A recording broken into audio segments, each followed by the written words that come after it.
Assalamualaikum warahmatullahi wabarakatuh. Perkenalkan, nama saya Elsa Swandini, D3 Kebidanan. Yang terhormat Bapak Daniel Akbar Wibowo, Skepners MMMKes, Ibu Siti Rohimah, SSIT MKes, Ibu Widya Mayaningrum, SST MKes MTRKes, selaku penguji 1, 2, dan 3. Bu, Bapak penguji, izinkan saya untuk menyampaikan usulan proposal penelitian dengan judul Gambaran karakteristik ibu hamil yang menderita kekurangan energi kronis di wilayah kerja Puskesmas Sadananya tahun 2019 oleh Elsa Swandini dengan NIM 1540117001 di bawah bimbingan Ibu Widya Mayaningrum, SST MKes MTRKes, dan Ibu Dr. Hajah Tika Sastra Prawira MKes. Dilatar belakangi dengan masalah gizi di Indonesia yang belum teratasi ada 4. Yang pertama ada stunting atau kurus, yang kedua ada wasting atau pendek, yang keempat ada overweight atau obesitas, yang keempat ada kekurangan energi kronis atau masalah gizi pada ibu hamil yang sering terjadi diantaranya terjadi anemia dan kekurangan energi kronis atau KEK pada saat kehamilan. WHO menyatakan 40% kematian ibu disebabkan oleh anemia dan kekurangan energi kronis.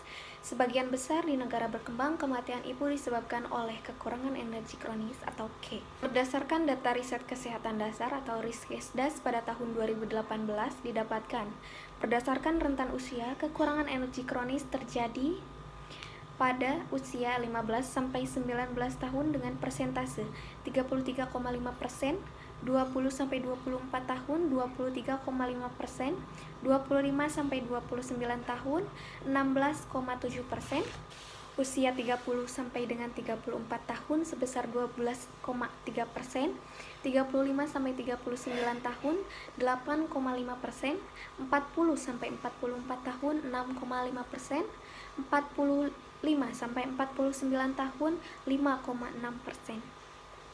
Berdasarkan data tersebut didapatkan bahwa Provinsi Jawa Barat menduduki persentase 10,0% angka kejadian kekurangan energi kronis. Berdasarkan hasil penelitian yang dilakukan oleh Edwi Saraswati pada tahun 2017, bahwa dampak dari kekurangan energi kronis yang diderita oleh ibu hamil dapat menyebabkan BBLR dengan persentase 20,0%, anemia 8,1%, anemia dan kekurangan energi kronis 14,6%, dan kekurangan energi kronis yang terjadi pada gizi normal sebesar 11,6%. Berbeda dengan penelitian yang dilakukan oleh Anna Y. Pomalingo dan kawan-kawan pada tahun 2018, bahwa karakteristik ibu hamil yang menderita kekurangan energi kronis dapat dikategorikan pada ibu dengan pendidikan rendah, mendapatkan persentase 50,0%, pendapatan kurang dari 1 juta, 44,4%, paritas pada wanita yang belum pernah hamil, 72,2%, pada umur 20-35 tahun, 61,1%, pekerjaan ibu rumah tangga, mendapatkan persentase 83,3%, dengan ibu yang patuh melakukan antenatal care sebanyak 66,7%, dan ibu yang mengkonsumsi tablet FE dengan baik 38,9%, pengetahuan ibu cukup tentang tablet FE sebesar 72,2%, status ekonomi tinggi sebesar 60%, pengetahuan ibu cukup 50%, usia kehamilan pada trimester 1 55,6%, yang kemungkinan dapat terjadi kekurangan energi kronis dari beberapa karakteristik ibu yang diteliti oleh Anna Y. Pomalingo dan kawan-kawan pada tahun 2018. Angka kejadian kekurangan energi kronis pada ibu hamil di Jawa Barat pada tahun 2018 sebesar 10,0%. Kemudian, data yang didapatkan dari laporan Puskesmas Sadananya Kabupaten Ciamis pada tahun 2019 didapatkan 70 orang ibu hamil menderita kekurangan energi kronis dari jumlah cakupan ibu hamil sebanyak 737 ibu hamil. Adapun rumusan masalah yang dapat terbentuk dari latar belakang yang telah diuraikan, Bagaimanakah gambaran karakteristik ibu hamil yang menderita kekurangan energi kronis di wilayah kerja Puskesmas Sadananya pada tahun 2019? Adapun tujuan umum dari penelitian ini adalah diketahuinya gambaran karakteristik ibu hamil yang menderita kekurangan energi kronis di wilayah kerja Puskesmas Sadananya pada tahun 2019. Adapun tujuan khusus dilakukan penelitian ini, yang pertama, dapat mengetahui gambaran umur ibu. Yang kedua, mengetahui gambaran pekerjaan ibu. Yang ketiga, mengetahui gambaran pendidikan ibu hamil yang menderita kekurangan energi kronis. KEK atau kekurangan energi kronis menurut Kementerian Kesehatan Republik Indonesia pada tahun 2015 bahwa KEK pada ibu hamil adalah ukuran lingkar lengan atas atau lila kurang dari 23,5 cm dan atau kenaikan berat badan kurang dari 9 kg selama masa kehamilan. Ibu hamil dengan kekurangan energi kronis dapat disebabkan oleh penyebab dasar diantaranya status ekonomi, pengetahuan gizi, dan pendidikan, serta aktivitas. Penyebab yang kedua, ada penyebab tidak langsung, diantaranya ada antenatal care atau ANC, yang kedua ada paritas, yang ketiga ada umur ibu. Penyebab langsung diantaranya pola konsumsi ibu hamil. Karakteristik ibu hamil yang menderita kekurangan energi kronis, yang pertama, umur ibu. Umur yang rentan mengalami kekurangan energi kronis pada saat kehamilan adalah usia 20-35 tahun, sesuai dengan penelitian yang dilakukan oleh Ana Y. Pomalingo dan kawan-kawan pada tahun 2018 menyatakan bahwa pada usia 20-35 tahun beresiko mengalami kekurangan energi kronis pada saat kehamilan. Karena pada umur tersebut, ibu banyak melakukan aktivitas dan cenderung tidak memperhatikan makanan. Penelitian yang dilakukan oleh Ana Y. Pomalingo dari 18 responden, sebanyak 11 responden mengalami KEK pada usia 20-35 tahun. Yang kedua, tingkat pendidikan ibu. Tingkat pendidikan ibu hamil sangat mempengaruhi dalam memperoleh asupan gizi. Karena pada ibu dengan tingkat pendidikan yang rendah akan kesulitan mencari akses informasi untuk mendapatkan informasi mengenai gizi.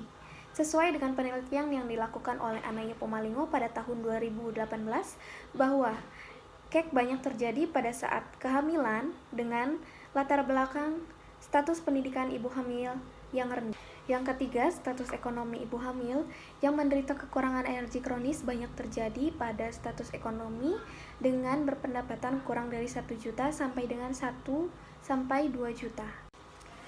Yang keempat, ada paritas. Ibu hamil cenderung mengalami kekurangan energi kronis terjadi pada wanita yang belum pernah hamil karena wanita tersebut belum mempunyai kesiapan mental, sosial, dan fisik bagi dirinya ataupun bagi janin nanti ketika hamil.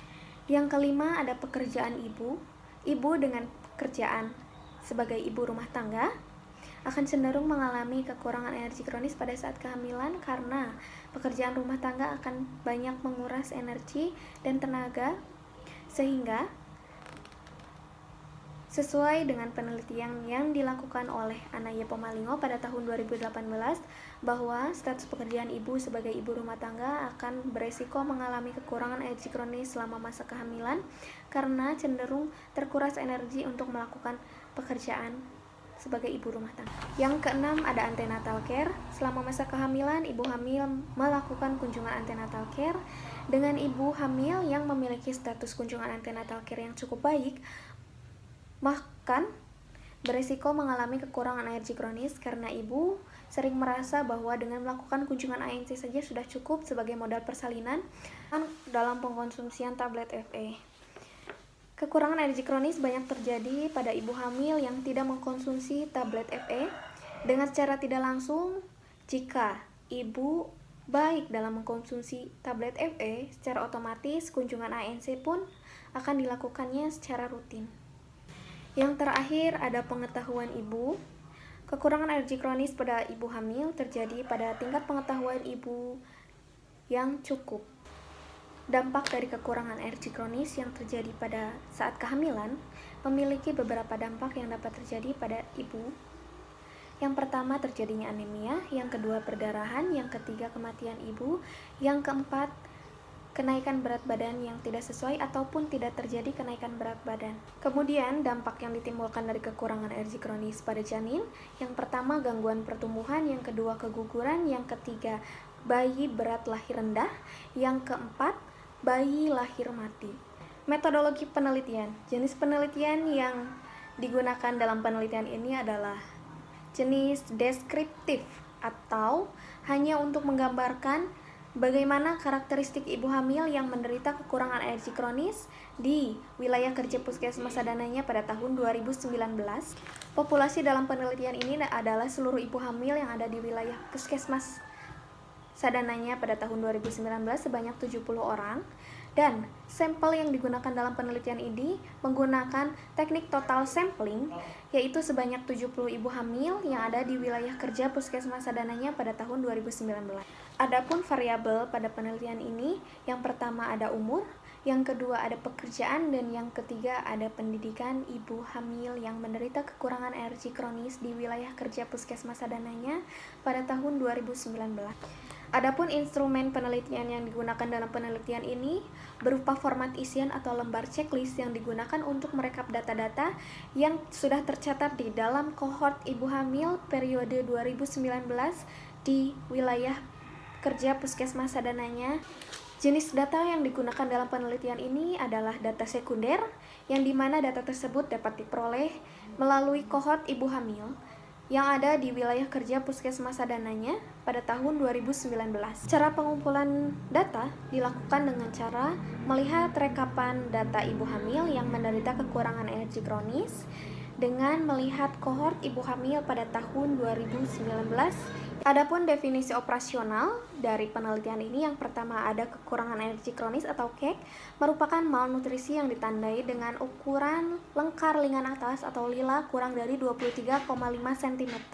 Alat ukur menggunakan pita lila dengan kriteria objektif. Yang pertama dikatakan tidak KEK jika lila lebih dari atau sama dengan 23,5 cm, dan dikatakan KEK jika ukuran lila kurang dari 23,5 cm dengan skala ordinal. Operasional yang kedua adalah umur, yang dimana usia responden yang dilihat dari kohort ibu hamil pada saat dilakukan penelitian dengan menggunakan alat ukur lembar checklist dengan kriteria objektif beresiko bila umur ibu kurang dari 20 tahun dan atau lebih dari 35 tahun, tidak beresiko bila umur ibu di antara 20 sampai 30 tahun.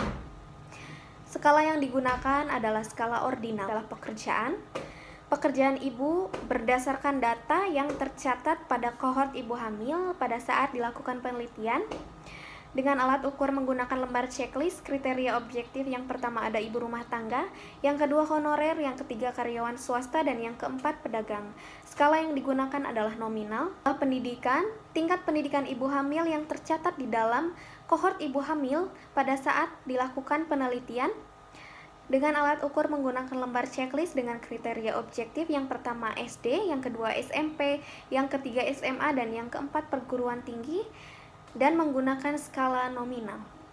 Rancangan analisa data yang digunakan dalam penelitian ini adalah univariat, yang dimana pada umumnya univariat ini hanya akan menghasilkan distribusi dan persentase pada setiap variabel yang diteliti, yang kemudian akan dideskripsikan dalam bentuk narasi. Waktu dan tempat penelitian yang akan dilakukan di wilayah kerja puskesmas sadananya, dan waktu penelitian yang akan dilakukan pada bulan Mei pada tahun 2020.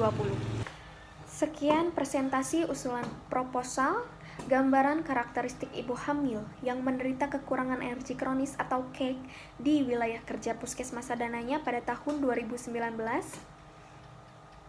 Saya akhiri, wabillahi taufik wal hidayah. Wassalamualaikum warahmatullahi wabarakatuh.